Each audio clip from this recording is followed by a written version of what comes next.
వి gold trusted gold buyers తాకట్టులో ఉన్న బంగారాన్ని విడిపించి ఈ రోజు ఉన్న మార్కెట్ ధరకే కొనబడును. మరిన్ని వివరాలకు సంప్రదించండి 7771077720. నుంచి అసెంబ్లీ సమావేశంలో ఏ విధంగా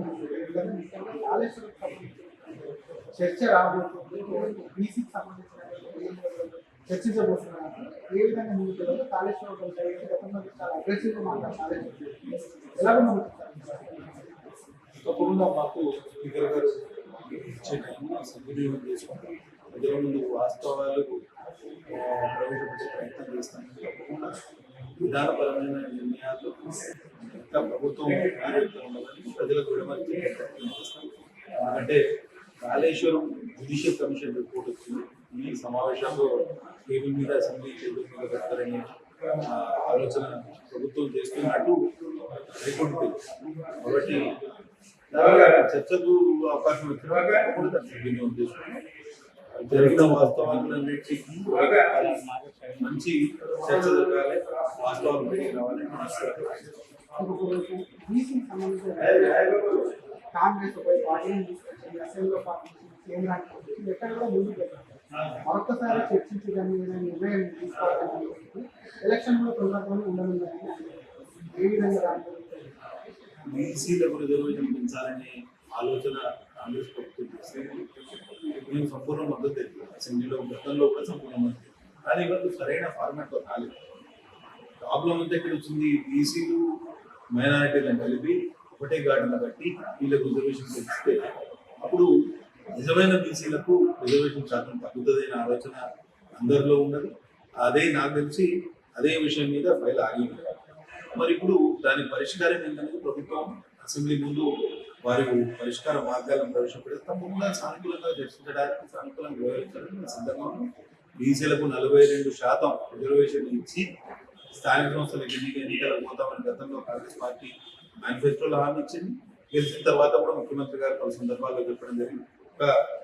ఈ రాష్ట్ర నాయకత్వం కాకుండా కేంద్ర నాయకత్వం కూడా అదే హామీ ఇచ్చింది. హామీ నిలబెట్టుకోవాలని నేను కాంగ్రెస్ ప్రభుత్వాన్ని కోరుతూ డిమాండ్ కూడా చేస్తాను. కాళేశ్వరం కోర్టు నివేదిక వచ్చింది, వాళ్ళని ఏం చేసే విధంగా కోర్టుకి ఇచ్చింది. ఆ కోర్టుకి వెళ్ళడానికి ఇంకా చర్చనే జరగలేదు. పూర్తిగా రిపోర్టే బయట వచ్చి అయినా సరే ముందు కోర్టుకి వెళ్ళింది. ముందు జాగ్రత్త అనుకోవచ్చా, డ్యామేజ్ కంట్రోల్ చేసుకుంటాం. గుమ్మడికాయల దొంగ అంటే గుజరాత్ టీఆర్ఎస్ నాయకులు అసలు అసెంబ్లీలో రిపోర్టే జ్యుడిషియల్ కమిషన్ రిపోర్ట్ ప్రవేశపెట్టకముందే రిపోర్టు పోయి ఆ రిపోర్ట్ను టేబుల్ చేయకుండా ఆపాలని కోరుతున్నారు అంటే వాళ్ళకు అర్థమైంది ఏంటంటే వాళ్ళ దోషులు లోటుపాటు వాళ్ళ అవినీతి బట్టబయలైపోయిన బాధ వాళ్ళలో ఉన్నది సహజం. దొంగ ఎవరైనా దొరికే వరకు ఒక రకంగా వ్యవహరిస్తాడు, దొరికిన తర్వాత ఇంకో రకంగా వ్యవహరిస్తాడు. దొంగ దొరికిపోయినట్టే తెలుస్తుంది ప్రజాస్వామ్య మాట. ఇంకొకటి ఓట్ చోరీ అనేది ప్రధాన దేశవ్యాప్తంగా తెలంగాణలో పిసిసి కానీ కాంగ్రెస్ నేతలు మాట్లాడుతున్నారు. మేము రాజీనామా చేసినట్టు బీజేపీకి సంబంధించిన ఎంపీలు ముఖ్యంగా దొంగ ఓట్లతో గెలిచారు, దేవుళ్ళ పేరు ఇచ్చగల ప్రధానంగా మేము మీద ఆరోపణలు చేస్తున్నారు. ఏం చెప్తారు ఇప్పటికీ బీజేపీ సవాల్ చేస్తున్నారు? ఓటు చోరీ అనేది జరిగింది అని ఇప్పుడు ఎన్నికలు అయిపోయిన తర్వాత దాదాపు సంవత్సరంన్నర తర్వాత చెప్పడం అనేది హాస్యాస్పదం. నిజంగానే మీకు అవకాశం ఉంటే 45 రోజుల్లో ఎలక్షన్ పిటిషన్ ఇచ్చేది. ఈ విషయాలను కోర్టు దృష్టికి తీసుకొచ్చే అవకాశం, ఎలక్షన్ కమిషన్ దృష్టికి తీసుకొచ్చే అవకాశం, అదేం చేయలేదు. మీరు రిటర్న్ కంప్లైంట్ ఎక్కడ చేయలేదు. కేవలం ఎన్నికల ప్రచారస్థంగా దీన్ని మలుచుకొని తద్వారా రాజకీయంగా లబ్ధి పొందాలి, బీహార్లో ఓట్లు సంపాదించాలనే దుర్బుద్ధితో కాంగ్రెస్ పార్టీ పనిచేస్తుందనేది సుస్పష్టం. మేము ఒకటే అంటాం, రాహుల్ గాంధీ గారు నిజంగానే ఏదో ఓటు చోరీ జరిగింది, స్పెషల్ ఇంటెలిజెన్స్ డివిజన్ వల్ల అంటాడు కదా, కనీసం అఫిడవిట్ ఫైల్ చేయాలి ఎలక్షన్ కమిషన్. ఫలానా వసూలు లోటుపాటు ఉన్నాయి, వీటిని విచారణ చేయండి అని కనీసం అఫిడవిట్ ఫైల్ చేయలేని పరిస్థితిలో ఇవాళ కేవలం దాన్ని ఒక ప్రచారాస్త్రంగా మార్చుకొని ఓటు అధికార ర్యాలీ అని చెప్పి ఒక ఎన్నికల ప్రచారాస్త్రంగా మార్చుకోవాలని దుర్బుద్ధితో వాళ్ళు పనిచేస్తున్నారు తప్పించి వాస్తవాలు ప్రజల ముందు పెట్టాలనే ఆలోచన ఏమాత్రం లేదు.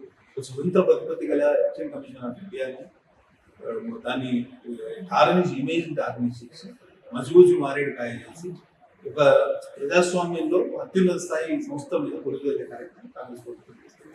ఇంత దారుణం అంటే ఎలక్షన్ కమిషన్ ఆఫ్ ఇండియా గత 75 సంవత్సరాలుగా భారతదేశ ప్రజాస్వామ్యానికి పట్టుకోమగా నిలిచింది. ఇవాళ వచ్చి దాన్ని ఆ వ్యవస్థను డ్యామేజ్ చేసే ఆలోచన చేస్తున్నారు. మొత్తం ప్రజాస్వామ్యాన్ని అపహాస్యం చేసే కార్యక్రమం చేస్తారు. నిజంగా తెలంగాణ రాష్ట్రంలో 8 మంది ఎంపీలు గిట ఏదన్నా అక్కడ టికెట్ పంపింగ్ చేసి ఏదైనా ఇబ్బంది ఏదన్నా మీరు అన్నట్టు ఓటు చోరీ వల్ల గెలిచేది 8 మంది కాంగ్రెస్ ఎంపీలు ఎట్లా గెలుస్తారు?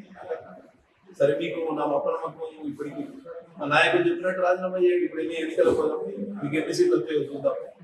కాబట్టి వ్యవస్థ మీద మీకు నమ్మకం లేకపోతే మీరు ఇంకో రకంగా మాట్లాడాలని మొత్తం ఒక దాని మీద లేనిపోయిన ఆరోపణలు చేసి వ్యవస్థ నిర్వీర్యం చేయాలి, వ్యవస్థ మీదనే అనుమానాలు కలిగించాలి, తద్వారా దానివల్ల ప్రజల్లో లేనిపోయిన అపోహలు అనుమానాలు రేకెత్తించాలి, రాజకీయంగా లబ్ధి పొందాలి. ఇది సరాసరి అన్యాయం. ఇది గతంలో మరి 2 సార్లు పెద్ద మెజారిటీ తోటి భారతీయ జనతా పార్టీ ఎన్డీఏ ప్రభుత్వాలు ఏర్పడ్డాయి. ఇప్పుడు కొన్ని సీట్లు తగ్గినాయి. మరి దానికి సమాధానం ఎవరు చెప్పాలి? తెలంగాణ రాష్ట్రంలో మరి మీరు ఓటు చోరీ వల్లనే అధికారంలోకి వచ్చారా? మీకు 5 సీట్లు ఉండే, 5 సీట్ల నుంచి 64 సీట్లకు పెరిగినారు ఇవాళ. మరి ఇన్ని సీట్ల వ్యత్యాసం వచ్చిందంటే మీరు కూడా ఓటు చోరీ చేసి ఉండాలి కదా. మేము ఆ ఆరోపణలు చేయలే కదా. మేము బాధ్యతాయుతమైన స్థానంలో ఉన్నాము, కేంద్రంలో అధికారంలో ఉన్నాం కాబట్టి మేము బాధ్యతతో వ్యవహరిస్తున్నాం. మీకు బాధ్యత లేదు కాబట్టి బరి తెగించారు. అంతే, మీకు మాకు తేడా. Thank you sir. ఇది అసలు ఓట్ చోరీ నిజంగానే జరిగింది అనుకుంటే కాంగ్రెస్ నేతలు కూడా రాజీనామా చేయాలి. ఒకవేళ ఓట్ చోరీ జరిగితే ఇటు తెలంగాణ ప్రభుత్వం కూడా అదే విధంగా కూడా ఓట్ చోరీ చేసే అధికారంలోకి వచ్చిందా? కాంగ్రెస్ కూడా అదే విధంగా సెంట్రల్లో సీట్లు పెంచుకుందని ప్రశ్నిస్తుంది. అసెంబ్లీ సమావేశాల్లో చర్చకు వస్తే మాత్రం కాళేశ్వరం పైన కానివ్వండి, అది బీసీ బిల్లు పైన కానీ డెఫినెట్గా ప్రశ్నిస్తాం. బీసీ బిల్లుకు సంబంధించి 42% కూడా మైనార్టీలు లేకుండా, దానికి సంబంధించి కూడా ముస్లింలు లేకుండా, ముఖ్యంగా బీసీలకు 42% చెందేలా కూడా పోరాడతామని చెప్పిన కాళేశ్వరం కమిషన్ నివేదిక పూర్తిస్థాయిలో జ్యుడిషియల్ నివేదిక అసెంబ్లీలో పెట్టకముందే అసలు బీఆర్ఎస్ కోర్టుకు వెళ్ళడం ఏంది, గుమ్మడికాయల దొంగ అన్నట్టు ముందుగానే భుజాలు తడుముకోవడం ఏంటి, దాని మీద కూడా ఖచ్చితంగా కూడా అసెంబ్లీ వేదిక వీటన్నిటిని కూడా 2 పార్టీలు నిలదీస్తామని చెప్పి కూడా BJP MLA doctor Palvai Harish Babu garu అంటున్నారు. కెమెరామ్యాన్ గజపతో శ్రీధర్, RTV, హైదరాబాద్. తెలుగులో న్యూస్ కి ఫాస్టెస్ట్ యాప్ ఇప్పుడు టోటలీ న్యూ అవతార్లో జస్ట్ 5 సెకండ్స్ లో కంప్లీట్ న్యూస్. సోషల్ మీడియాలో ట్రెండ్స్ కి one stop solution. Live TV app voice search option తో ఇప్పుడే డౌన్లోడ్ చేయండి లేదా అప్డేట్ అయిపోండి. యాప్ లింక్ డిస్క్రిప్షన్ లో ఉంది.